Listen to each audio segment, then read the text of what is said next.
Yeah, it's the archivist, y'all. Exclusively interviewing Dave New York. Exclusively. And you do know that. And who is Dave New York? Dave New York is a B-boy that grew up in Queens and in Co-op City in the Bronx. I was there for the birth of hip-hop. I actually had Kool Herc 8-track tapes. I used to put them in my pop's caddy. 8-track. A lot of y'all don't even know what an 8-track is. It's a big-ass cassette. But anyway, that's a whole other story. The first time I ever heard of Kool Herc, Busy B, Love Bug Starsky, Cold Crush Brothers, Funky Four, like the pioneers of hip hop, Grandmaster Flash, the Furious Five, and all them dudes, like they are what made me today, because I never stopped loving the music. No matter, like, it's crazy because it wasn't okay to be white and be into hip hop back in those days. And I've been called every name in the book, but it never stopped my love for the culture, you know what I'm saying? So I just kept with it and just kept listening to it. I did graffiti, I used to break, I used to spin. I never spit though. I wish I could, but I can't. I'm not gonna lie to you.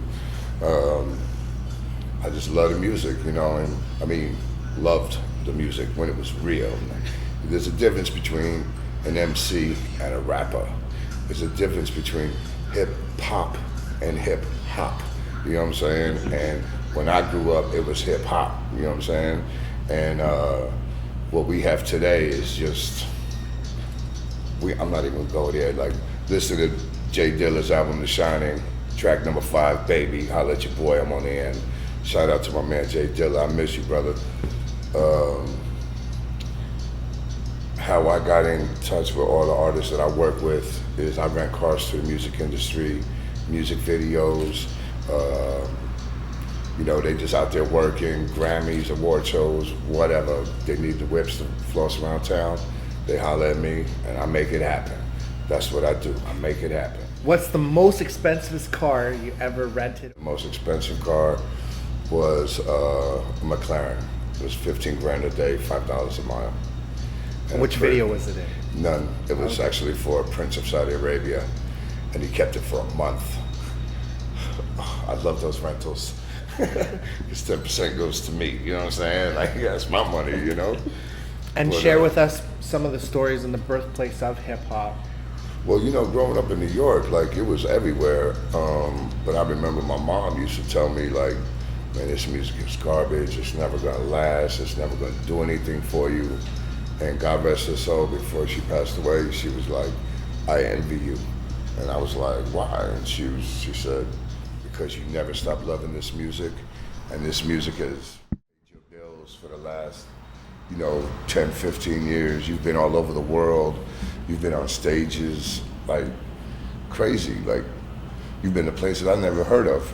I've been to places I never heard of until I was there, you know, like, what the hell is a Helsinki, Finland? But I was there, you know what I'm saying? So, like, that's real talk, like, you know, but at the same time, it's just like, you know, when our parents were growing up listening to rock and roll, their parents were telling them that this music was garbage. But that didn't stop them from listening to it. It didn't stop them from dancing to it, you know what I'm saying? And, you know, I'm not saying that, you know, I was as good as Crazy Legs or any of those from Rocksteady, because I was not even near the plateau that they were. But, you know, my crew, we held our own, like, you know, we did our little thing, you know. Tell us about your crew. And then CIA, Children in Art, because we were graffiti writers, we were DJs, we were breakers, and, like, we had some dope cats in our crew. I miss all them dudes. Like, you know, as we got older, they went this way, that way, and whatever, and I moved to LA, and that's what fucked everything up. Yes and no. But back to the car rental thing, Black Thought and Questlove came into my office. Back in those days, Black Thought was paying everything in cash, so he didn't have a credit card, but he had a driver's license. Questlove, he didn't drive, but he had a credit card, and you can't rent a car that way. So everywhere they went, they had a problem with renting a car, because it was his credit card and his license. And I said, legally, I can't do it. And Black Thought punched to my counter, fuck are we gonna do now? And I was like, whoa, whoa, whoa, whoa, whoa, whoa. I said, legally? I said, but I'm just gonna ask y'all to do me one favor. I got a baby at the crib. Don't do me dirty. I'll rent you the car. Just don't do me dirty. And 4 or 5 days later, they brought the car back and filled it with gas, cleaned it, like paid the bill in cash, like no problems. There was no scratches, no damage, no nothing. And in front of the owner of the company, Black Dog looked at me and was like, I don't care if you work here, for Avis, Hertz, National, wherever. We fuck with you and only you. And that was in like the end of 94, beginning of 95. And it's 2011. And every time the Roots come to LA, they still fuck with me. You know what I'm saying? And the Roots turned Talib Kweli onto me. They turned Common onto me. Common went and turned Jay Dilla onto me, and that's how my relationship began with Jay Dilla. Because he was the biggest blessing of my life. My son was the biggest blessing. Black Thought and Questlove coming into my office was a huge blessing. But Dilla, he did things you just can't fathom. Like, all the years that I've heard these artists talking about being at the Jazz Cafe in London, I'm standing on the stage next to Jay Dilla at the Jazz Cafe in London. You know what I'm saying? Like, shit was surreal, you know what I mean? Like, I'm 41 years old. I've known some of the greatest MCs to ever touch a microphone. Guru, rest in peace, used to call me just to say what's up. I used to sit there like, this fucking Guru. You know what I'm saying? Like, this is a gangster. I'm just a dude that rents cars. But like people say, real recognizes real. And all the artists know, like, come out to LA, like, I hold them down. You know, because my loyalty is to artists, you know what I'm saying? They're the ones that came to me. No matter how much love I have for their girls, their wives, like, because they become part of the family, you know what I'm saying? Like, my loyalty is not to you, it's to your man. You know what I mean? And for the female MCs, like Eve used to rent for me, Jean Grey. Like, I love Jean. I'm such a Jean Grey fan. Like, you know. Bahamadia? Yeah, Bahamadia, same thing. She actually blessed me. We did a mixtape to raise money for my Dukes. Myself, Rhapmatic, House Shoes, my man DJ Four Eyes. Not Four Eyes from Atlanta with Ludacris, my man Four Eyes from LA. Really came out dope. We got a bunch of Detroit MCs on it. The Roots got on it, Kweli got on it. House Shoes did like a little 7-minute mix. Four Eyes did the intro, which was like 4 or 5 minutes. Rhapmatic and J-Rock did, you know, little mixes. So you got all the exclusive freestyles, plus you got these incredible DJs just doing what they do best, you know what I'm saying? And tell us about some of your memories in 1974 when hip hop was invented, created by Africa Bambaataa Korg. You know, like I remember my boy Frankie, who I've known since I was 5 years old, and I still talk to him to this day. His brother Khaled was dating a girl from the Bronx, and when he would go out there, he would keep buying these tapes of this dude, DJ Kool Herc. And it was like, who? Like, and you know, back then, like everybody was listening to like Led Zeppelin, Kiss, Pink Floyd, like things like that. There was no such thing as hip hop. But then these tapes started coming around. And had like Busy Bee on them and Love Bug Starsky, and it was like, what the hell is that? And see, a lot of people don't know this, especially the younger generation. Like, they think Rapper's Delight was the first rap record. No, it wasn't. It was the first rap record on the radio. The first rap record was Curtis Blow, These Are the Breaks. And the Sugar Hill Gang didn't even write Rapper's Delight. Grandmaster Caz wrote that. You know what I'm saying? But they got all the money and they got all the fame, and Grandmaster Caz got shitted on. You know, and I look at cats like this, and I don't hate on nobody. You do what you do, you know what I mean? I don't care how much money you have or how little money you have. You know, I look at cats like Jay-Z. or Diddy, 50 Cent, Eminem, Dr. Dre, like Snoop. You talking to these cats have hundreds and hundreds of millions of dollars. What is Cool Herc have? What's wrong with that picture, man? Like, something's wrong. You know, Run DMC was, I mean, when I finally got to chop it up with Run, I was bowing to him. You know what I'm saying? Like, and he was like, what the hell are you doing? Get up, man. I'm like, Run. Do you know what you did for me? You made it okay for me to be white and listen to hip hop. Like your transition, doing Rock Box, The King of Rock, songs like that. Because you got the white kids like, yo, that's really cool. You know what I mean? And we didn't say cool back then, like, but the white kids did, like the pure white kids did. We were like, yo, that's fresh, or, you know, or that's whack, you know? Things like that. And I remember listening, like I said, listening to Love Bug Starsky, and I remember hearing about battles, you know, and living in the Bronx in Corp City, like we would listen to battles and, you know, hear, you know, like cassettes or whatever, and Run DMC came out to the Bronx to battle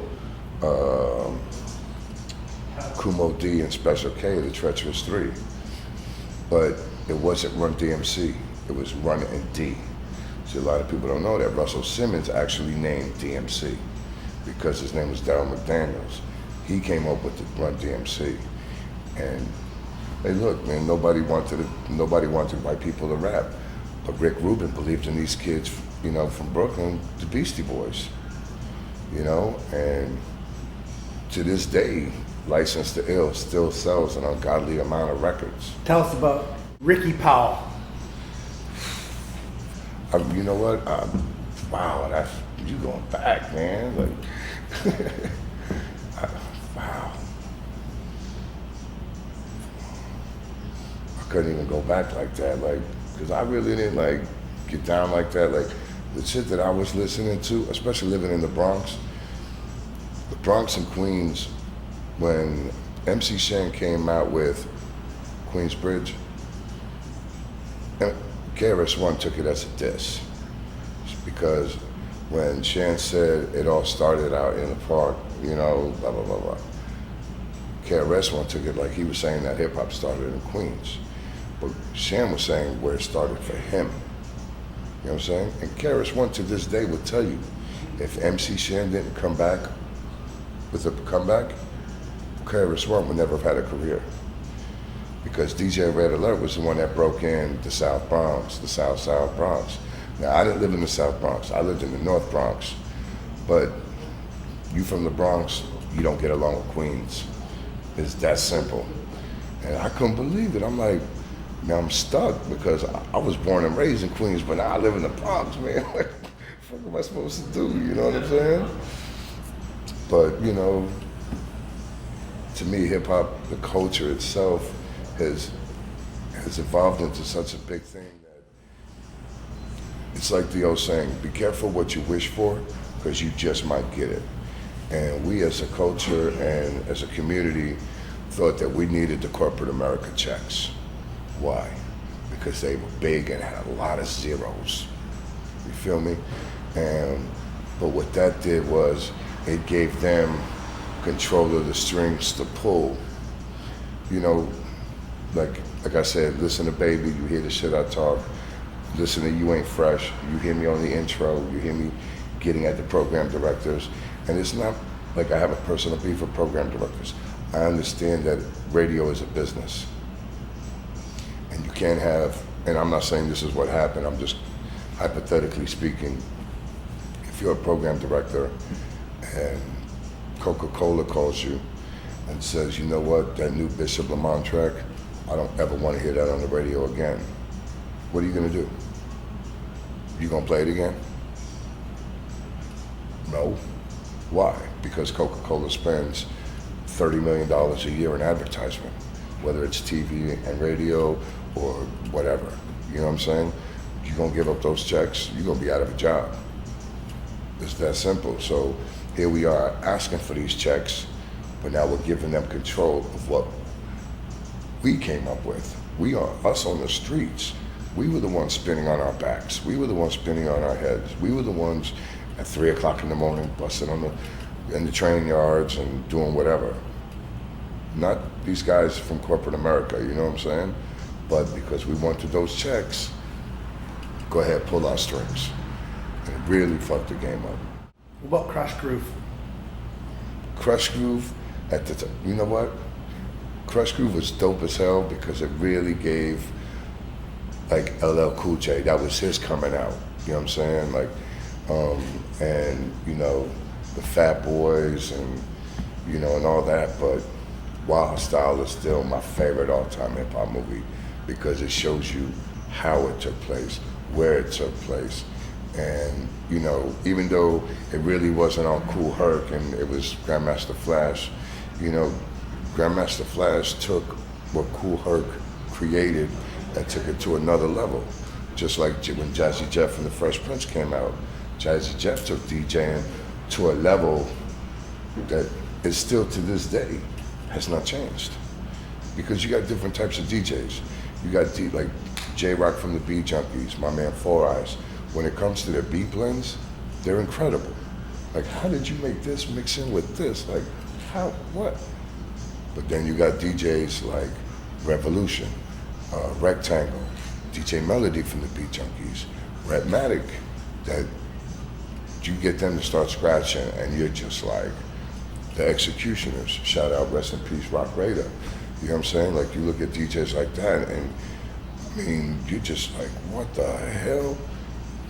Trust me, when I was on the tables, I was nowhere near their league. Like, we didn't, what's transforming? We didn't know what transforming. You can do that? DJ Cash like, you know what I'm saying? Like, you get all these DJs, DJ Theodore, he started scratching. Tell us about that. The way I heard the story was, he had stopped, his mother was calling him, and he had stopped the record. And she was talking to him and he kept moving the record back and forth, so he went and lose the place. And the record was like, what the hell? You know, and he just, and next thing you know it, cats like Grandmaster Flash and all these DJs started taking it to a whole new level. Look what I can do. And like the Executioners, I've seen them live like 3 or 4 times, and the shit they do on turntables, are you serious? First of all, how do you move your hands that fast? How do you, yeah, I'm just gonna watch from here, you know what I'm saying? Like, I'll just be a fan and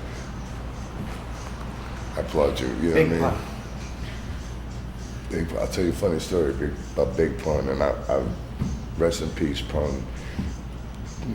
You were definitely one of the dopest lyricists to ever touch a mic. And your shine was taken from you way too short, and I know that was because, just like me, we love to eat, you know what I mean? And your heart can't take it. And we lost a good soldier right there. And came to my office in a limo with his family. He gets out, and I come outside, and he's like, Dave, I want to rent this Mercedes SLK. And Mercedes SLK is like the size of my shoe. And yeah, I may rock a size 13, but pun, you like, so I didn't know what to say to pun. Like, man, you ain't gonna fit in this car, dog. Like, but you can't say that because you insulting him, you know what I'm saying? Like, so I'm like, yo, pun, like, we boys, right? And he was like, yeah, you my dude, Dave. That's why I fuck with you, you know? And I'm like, man, this car ain't made for dudes like us. And he was like, us? Fool, I couldn't get my leg in that car, man. It's for my mom. I was like, man, you scared me, pun, man. I didn't know how to tell you, man. He was like, are you fucking crazy, dog? I can't fit this motherfucker. Even with the top down. You could helicopter me in this car, I couldn't fit in it. I was dying, dog. But every time he came out to LA, you know, because the Loud Records office was right down the street from my office, it all started from this girl, Noah Ochi. She came into my office. She needed a large SUV to pick up Wu-Tang. And my boss said no, we didn't have anything available. Because he had a reservation for, it was either a Suburban or an Excursion. And he left, and I ran after Noah, like, come back, I'm gonna rent you the Excursion. She was like, but your boss said no, and I'm like, don't worry about him. Like, and Noah Ochi was hot. So I'm trying to get on her good side, you know. That's just the player in me. And I rented her the car, and she came back with everybody with everybody, Meth, Ray, Ghost, Jizza, and I was like, being a fan, you know, and here they are standing right in front of me, you know what I'm saying? And, you know, we're talking like 97. We in 2011. Ray still fucks with me. Jizza still fucks with me. Ghost still fucks with me. RZA live right down the street from me now. You know what I'm saying? So it's like, after all these years, and they still here, and it's like, and they still doing dope music. You know what I mean? It's crazy. What about Nas? Illmatic. MC Search is one of my best friends, and I don't know the whole story on how he discovered Nas or put Nas on or how it went down, but I do know that he was a big part of bringing Nas into the game. Even on Illmatic, it says executive producer, MC Search. So, but I met him on tour. I was on tour with Talib Kweli. Yeah, it was David Banner, Talib Kweli, and Nas. And I got to chop it up with Nas, and he appreciated my Queens tattoo. You know what I'm saying? Even though I spent 5 years in the Bronx, I'm from Queens. I'm from Jackson Heights, right here. And if you're wondering why the blue and orange, it's not for the Mets, fuck the Mets, it's for the Knicks. I got New York here, I got the pinstripes for my Yankees, red, white, and blue is for the Rangers and the Giants. That's how I roll, I keep it true. Even when the Knicks sucked, I still had it on my arms. And you know, I got my Twin Towers, I got my Statue of Liberty. I rep New York all day, every day. Roots had done some shows at Radio City Music Hall. It was Skills, Jazzy Jeff, Nas, Talib Kweli, Common, Big Daddy Kane, Erykah Badu was there. It was like a crazy, crazy lineup. The second night, like Slum Village came out, Jay-Z came out, like it was crazy. But what I did was, I was there with Jay Dilla's mom, and every time an artist got off the stage, like, yo, Kane, what's up, Pim? You did this for her. This is Jay Dilla's mom, you know? Oh, shit, you know? And then he would sit down and chop it up, and Nas got off the stage, and I'm like, Nas, and he was like, I know you. And I'm like, yeah, Dave, New York, I met you with Kweli. Yo, this is Jay Dilla's mom's right here. Oh, shit. Like, and then he would sit down, chop it up for like good 15, 20 minutes. Even Skills was like, I actually owe you some money. Because Dilla sent me a beat because he passed before I could pay him.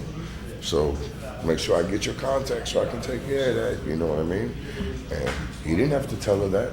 You know, he could have kept it all on the hush hush. Like, I'll pay Dilla, you know? But he manned up, and I respect Skills. I mean, I respect Skills anyway, because he's a slept-on MC, always has been, and because he won't sell out.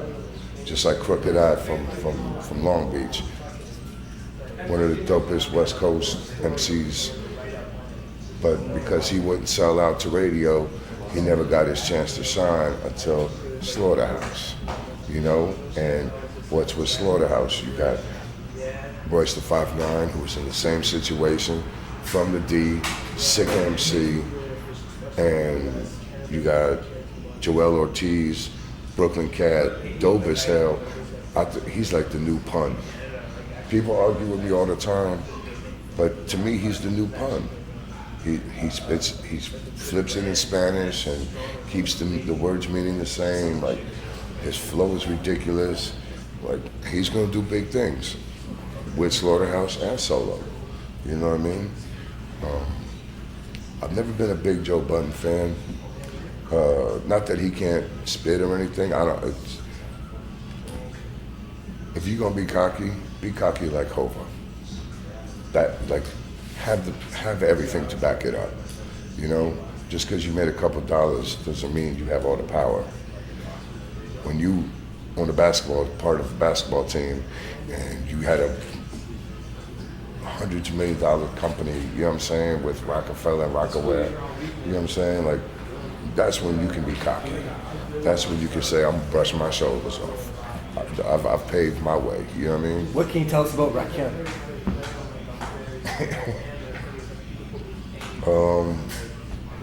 I don't know if I should tell y'all this, like, fuck it. When Rakim signed the Aftermath, he came out to LA, and my boy Gene worked on his E55 Mercedes wagon. And my boy Gene, like, really just, it was the sickest Mercedes wagon ever. And when it was finally done, he brought Rakim to he called me up and he was like, "Where you at?" And I said, "I just walked in my door." He said, "I got a surprise for you, man. Like, I'm coming over." And he came over and he had Rakim with him. And I'm like, oh my God, it's the guy Rakim, you know what I'm saying? Follow the Leader is the greatest rhyme ever written. And I'm not shitting on no MCs, but Follow the Leader, if you listen to what Rakim spit about, nobody's ever come close. And I'm not saying Hove is whack. He's far from whack. I have every album he's done. Kweli, before I even met Kweli, I was a big fan of his. I was a big fan of Black Star and Reflection Eternal. And so I was already a fan of his. Black Thought, I think, is the most slept on MC ever. His rhymes are always dope. Yeah. I heard it. Shout out to my man Jay Dilla. I miss you, man. Salute back, baby. But you know, it's like Rakim saw my bong on the table, and he's like, "What the hell is that?" I'm like, "It's a bong." And he was like, "What the hell is a bong?" I'm like, "You smoke weed out of it." He's like, "You smoke weed out of that?" I'm like, "Yeah, I'll show you."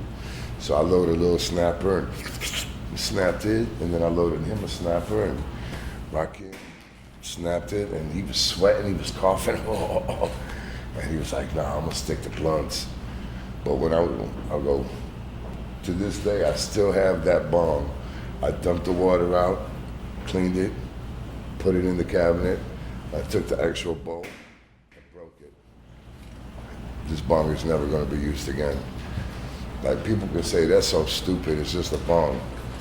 The God Rakim sat on my couch in my living room and sank a bowl out that bitch. Fuck that. Follow the Leader, motherfucker.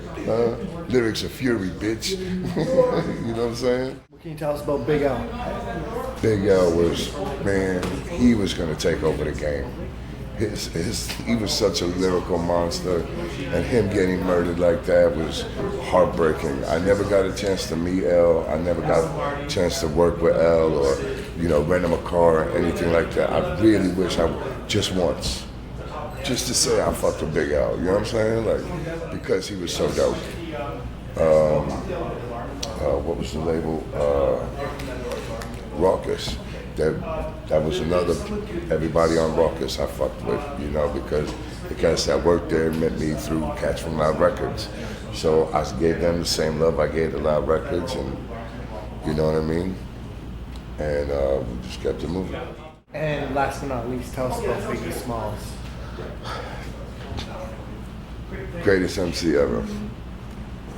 Biggie Smalls, when he spit and he told the story, whatever it was, somebody's gotta die, Long Kiss Goodnight, like any of those shit, Niggas Bleed.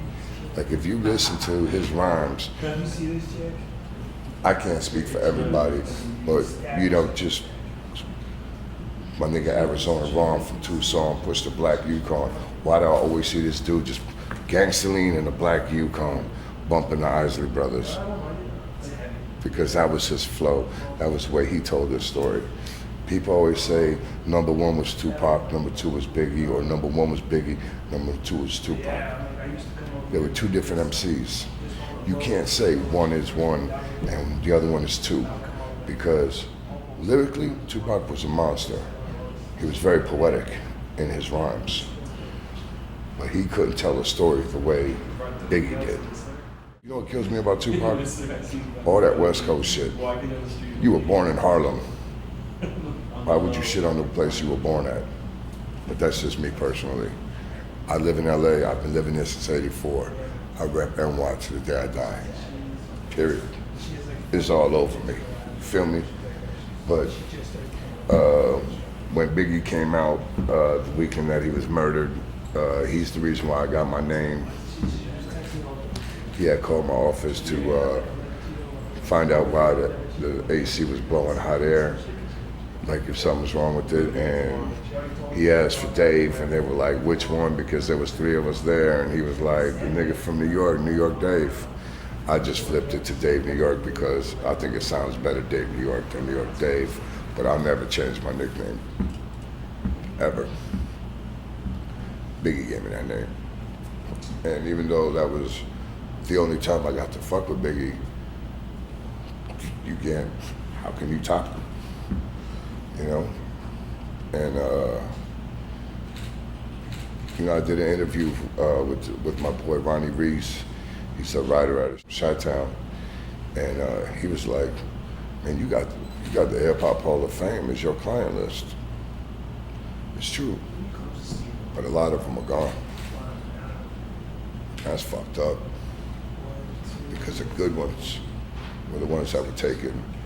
You know, Pun having a heart attack at his age shouldn't have happened. Big L, even though I didn't fuck with Big L,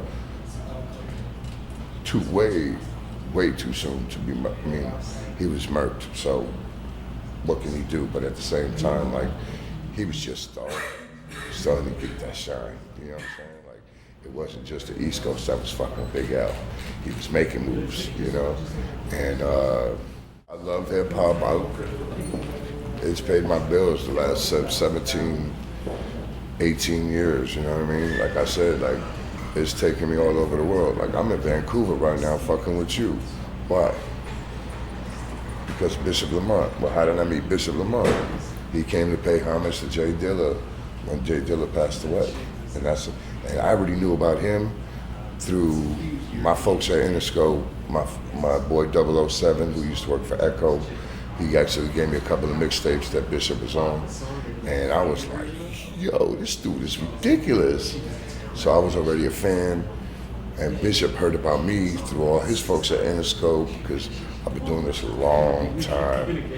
And you know, but the one who gets the most out of it, my son and his bald ass. But that's a whole other story. But you had questions for me? What's the biggest crowd that you've ever seen in the history of hip hop that you've witnessed? Like me being there live? Just with whoever was emceeing. As being in the crowd or actually working on stage. The biggest crowd, I would have to say, that's a tough one, man. I've seen some shit. I'll go back in the day at LA Sports Arena. It was Eric B, Rakim, Houdini, Salt and Pepper, Run DMC, LL Cool J, Heavy D and the Boys, and a couple other cats. Like, it was like crazy concert. And when Houdini came out, they did the song Friends, fucking riot jumped off. Really, dog? Friends. It was crazy. The largest crowd that I was actually on the stage for, I would have to say, was working with Kweli and walking out onto the stage at Rock the Bells, because there was like a gazillion people out there. And like, you just looked out and all you saw was people. And you see flashes, you know? So I'm like, hey, I'm on stage and you not, bitch. Some of the best hip hop memories that you've ever had. Share a couple that are some of the favorites. You know what? Like, being in the studio, like my son was, when Kweli did the song Listen from Eardrum, my son was like, man, if I ever hear this beat again, I'm gonna hang myself, you know? Because you gotta understand it, like, we picked Kweli up from the airport, the first thing he said was, I gotta finish writing this verse. And he put the CD on in my car, and, you know, just kept hitting replay. So in the half-hour drive it took us, you know, with traffic to get from the airport to the studio, how many times did you hear this song, you know, just to be, because he's not rapping it, he's just writing, you know what I mean? But I remember the first time it was on the radio, and my son was like, damn, I was was there. So like to me, it's like when it comes to things like that, you can't put a price on it. Quality road, listen in my car. You know what I'm saying? Being on tour with Jay Dilla in Europe, and I want to say Belgium, but I'm not 100% on that. It could have been somewhere else. I'm On the almost DVD? positive. No, well, the stories that was whole thing, but the beat he did for Ghostface Killer, that we later found out that Questlove actually gave that beat to Jay-Z after Ghostface bought it, and Jay-Z wanted to use it. Ghostface like, you can't use it, I already bought it. Oops, you know? But and talking to Ghostface didn't know that Dilla heard the track when it was done before he passed away. But I was there when I knew about the track way before it came out because somebody from Def Jam had sent it to him. And he was like, you know what this is? And I'm like, what? And he said, ooh-wee. And I was like, what's ooh-wee? And he goes, Ghostface got on one of my beats. And he already knew, Dylan knew how much of a Wu-Tang fan I was. And I'm like, so you gonna sit there holding it, or you gonna give it to me to put it in this CD player? You know what I'm saying? Because it don't look good in your hand, big homie. You know, I wanna hear this motherfucker. And put it on, and we just sat there like, oh. And you know what? It made me remember when I was a kid fucking up and getting my ass whooped by my mom. But she didn't put me across her knee, she just fucked me up. And what can you tell us about NWA? Changed the game forever. Ice-T opened those floodgates, and Dre and Cube and Easy and Ren came. Like Ice-T took the lock and opened it like this, and NWA came and just, because now I'm living in LA, and I was in LA for the birth of their movement. Uncle Jam's Army, World Class Wrecking Crew, Rodney O and Joe Cooley, Supreme Team, and I used to go see him perform live too. Everlasting Bass. Yeah, man. Fever in the Funk Latrell. House. Yeah, I remember all that. And, you know, just like I said, being a part of that, and, you know, being in New York for the actual birth of hip-hop itself, and then being in LA for their movement. I remember the first time I heard Too Short. I was like, what the hell? Like, this dude is raw. He's just talking about getting his dick sucked and fucking. Nobody was doing that, you know? Do you know about Blowfly? I don't. I was a big Paris fan, Spice One, Mac Dre. Like, people say to me all the time, because I'm from New York, I was actually, Antonio Pierce, who used to play for the Giants, New York Giants, he was a client of mine, and he had a football camp at Compton High. And some of the football players surrounded me, and my son got nervous. And I told him, I said, don't ever show you're scared, because then they're gonna eat, then you got problems. But why were you scared? And he was like, man, them dudes were big, man. I'm like, they were just talking to me because of my twin towers, so you from New York, so you fuck with Biggie, not Tupac. And I said, why do you say that? Well, you from New York. Yeah, but I live out here. And they were like, yeah, but you from New York. And I said, listen, youngster, if you're dope, I'll fuck with you. If you're whack, I'm not fucking with you. I was a UGK fan. They're not from New York. They're not from LA. They were from Houston. Scarface and the Ghetto Boys, huge fans. Ludacris, Young Jeezy, I fucks with them. Why? Because they're dope. Outkast, you know what I mean? They're dope. I mean, how many hits have they had? And what about the dope tracks that weren't even hits because they were too dope to play on the radio? Thank you, advertising. Things like that. Like, I don't care where you're from. If you're nice, Cardinal Official, he's from Toronto. He's from the T-Dot. He's dope. I fucks with him. You see what I'm saying? Royce the 5'9" from the D. Elzai is one of my favorite MCs way before I, met him and I knew he was in Slum and all that. Guilty Simpson, another Detroit MC. He is ridiculous. I mean, I knew about him just because of Dilla telling me about him, and then Dilla played me some shit he did, and I was just like, yo, he's ridiculous. You know what I'm saying? So I don't care where you're from. You can be from New York, you can be from South Africa. If you dope, I'ma fuck with you. And about hip hop today, what needs to change? Everything. Everything. Advertisements need to stop. Corporate America needs to stop pulling our strings. You know what I'm saying? And program directors and their bosses need to put their foot down, because a lot of these program directors wouldn't have jobs if it wasn't for the LL Cool J's, the Rakims, the Houdinis, the Heavy D and the Boys, the Salt and Peppers, like the Third Bases, the Beastie Boy, all these cats from back in the day. Nobody was pulling their strings. Nobody was telling them what to spit about. They were spitting about what they felt. This is how I feel, not because this is what you want me to feel. You know, I learned this a long time ago. Nobody can tell you how you feel. If you tell me I feel sick, how can I sit here and tell you, no you don't? How the hell do I know how you feel? If you say you feel sick, then you feel sick.